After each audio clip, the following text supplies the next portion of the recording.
You can support In the Past Lane with as little as $1 a month. Just go to the support page at our website, inthepastlane.com. Thanks.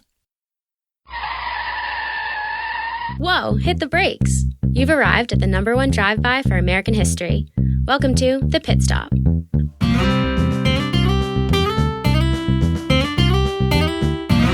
Brought to you by In the Past Lane, the podcast about history and why it matters.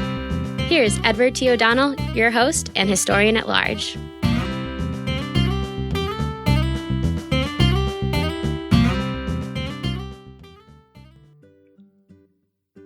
Hi, everyone. Welcome to The Pit Stop, your Monday morning source for history on the go in just about 5 minutes. We offer this feature every Monday, in addition to our full feature episodes, where I talk to historians about their latest books. Here's what happened in American history the week of February 18th, 2019. Let's start with birthdays. This week we mark the birthdays of two legendary artists whose work centered on the American West. On February 2nd, 1909, novelist Wallace Stegner was born in Lake Mills, Iowa.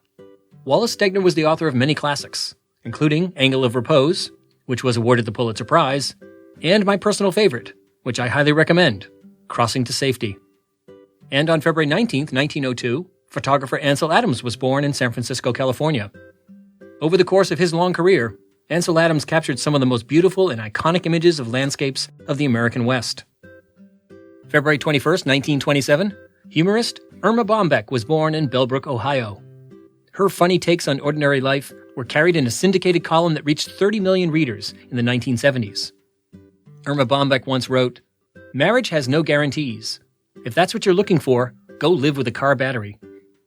February 22nd, 1732, the first president of the United States and the general who won the American Revolutionary War, George Washington, was born in Pope's Creek, Virginia. George Washington's career is so long and varied, and it's marked by so many remarkable moments and achievements that it defies a quick summary. Let's just say that in spite of his faults and missteps, George Washington was, without question, in the words of biographer James Flexner, the, quote, indispensable man when it came to pulling off two improbable achievements. One, winning American independence from Great Britain, and two, establishing an enduring Republican government. George Washington once wrote to James Madison, "Liberty, when it begins to take root, is a plant of rapid growth." February 23rd, 1868, scholar, writer, and early civil rights activist William Edward Burghardt Du Bois, better known as W.E.B. Du Bois, was born in Great Barrington, Massachusetts. Du Bois wrote many books and essays on black history and on anti-black racism. Many of his works on the latter, sadly, are still very relevant today. Consider this observation about the courts and the police. The Negro is coming to look upon law and justice not as protecting safeguards, but as sources of humiliation and oppression. February 24th, 1928, writer, social activist, and socialist leader Michael Harrington was born in St. Louis, Missouri.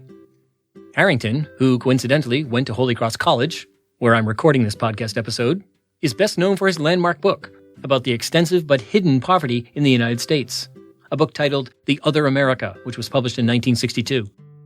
Okay, let's turn to events.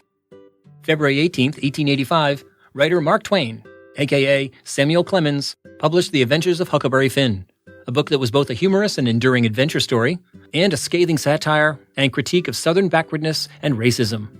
One of its key themes is freedom, as both Huck Finn and his enslaved friend Jim each seek to escape violence and oppression.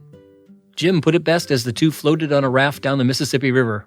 He said, "Other places do seem so cramped up and smothery, but a raft don't. You feel mighty free and comfortable on a raft." February 19th, 1942, President Franklin Delano Roosevelt issued Executive Order 9066. If there's a hall of shame for executive orders, 9066 is surely in it.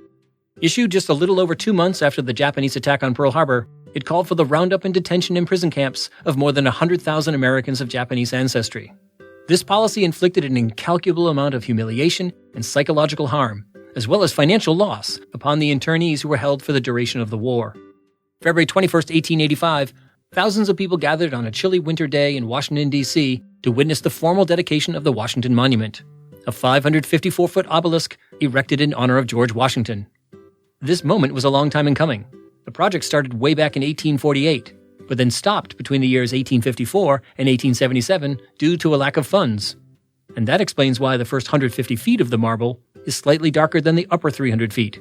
because when they resumed construction, they used a different source of marble.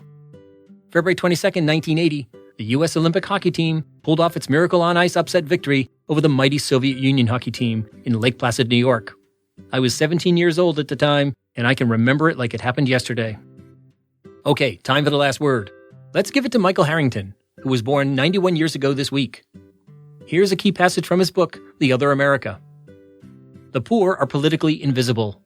It is one of the cruelest ironies of social life in advanced countries that the dispossessed at the bottom of society are unable to speak for themselves. The people of the other America do not, by and large, belong to unions, to fraternal organizations, or to political parties. They are without lobbies of their own. They put forward no legislative program. As a group, they are atomized. They have no face, they have no voice. That the poor are invisible is one of the most important things about them. They are not simply neglected and forgotten. What is much worse, they are not seen. Okay, people, that's your history fix for the week. Now put it in drive and go make your own history.